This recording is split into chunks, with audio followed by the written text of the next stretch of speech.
Thank you ever so much for clicking on the video. Today we're going to talk about changing one of these, your inner tie rod. Most inner tie rods will have two nice flat edges. Unfortunately these Renault ones don't. How did I know my inner tie rod was gone?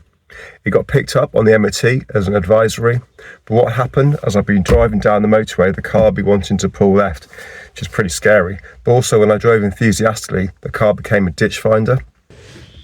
As usual, my videos aren't a how-to. If you want a how-to, go and watch Driver's Garage. It'll show you how it's done. Mine's more of a, how much a meal can you make of it? Don't make my mistakes. Don't buy your parts off eBay. And don't buy your tools off eBay. Let's get on with the video. I hope you enjoy it.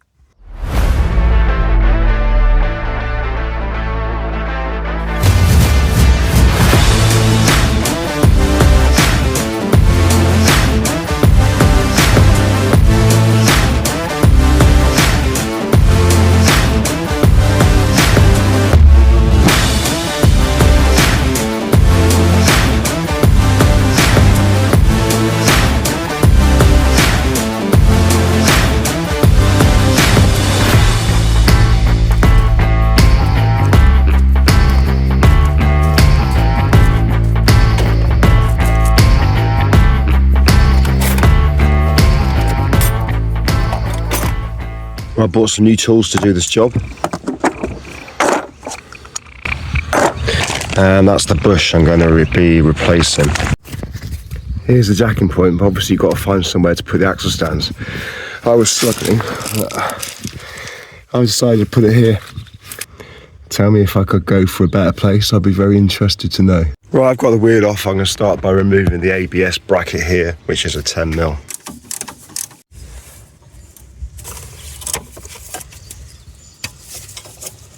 And that nut span that way, the ball joint. I'm going to go for a 17mm socket. There's no blue Peter involved. I just got lucky, I think. Well, I've just started spinning again, so I've had to put the jack underneath the ball joint so I can finish getting the nut off. At this point, you want enough thread on the nut and whack it with a hammer without the jack underneath. It's a nut off.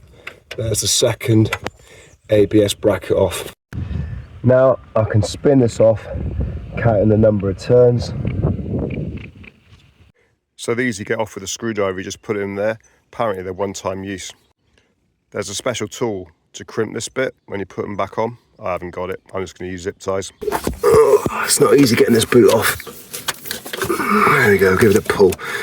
That's it off the end now. The best way I can just try getting this off is compress it as much as you can with obviously both hands and then just pull it. So here's a special tool I bought off eBay. There's different ones. I reckon this is going to be the best one, 5 to 40mm. I'm just going to slide it over the edge and turn it with a breaker bar. Spin it. There you go. That's why I just come off. Lots of confusion here. Why isn't the tool gripping?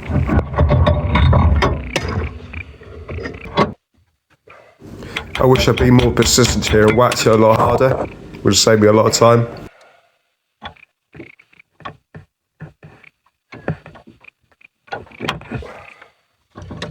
No.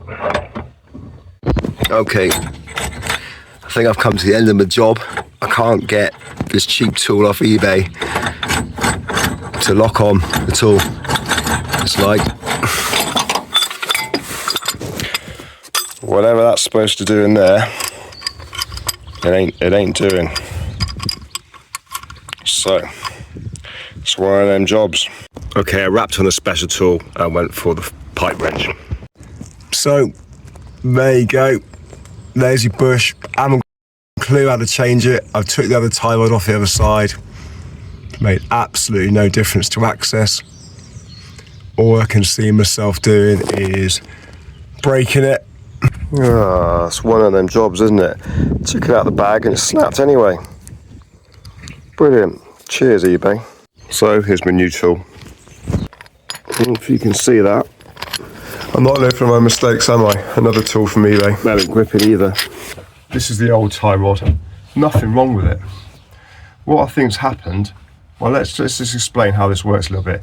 In here, I believe there's a self-lubricating bush, and why it goes wrong is the metal here gets corroded, and that takes away part of the surface, and then you're going to get play, and the play will be in here, and that's why your inner tie rod fails. As you can see, mine pretty much takes most of its weight.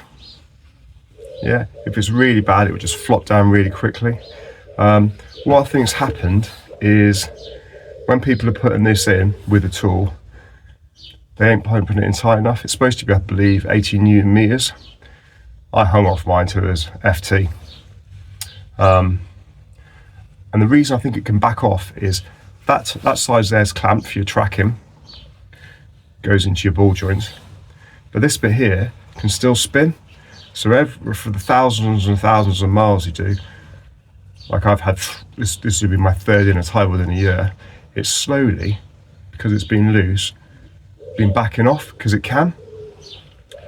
And the play has been here on the threads. And unfortunately I diagnosed it as, it can't have been the mechanics making the mistake. It must have been the inner bush in the steering rack, and that's why I was going to replace that, but there's no need to replace it.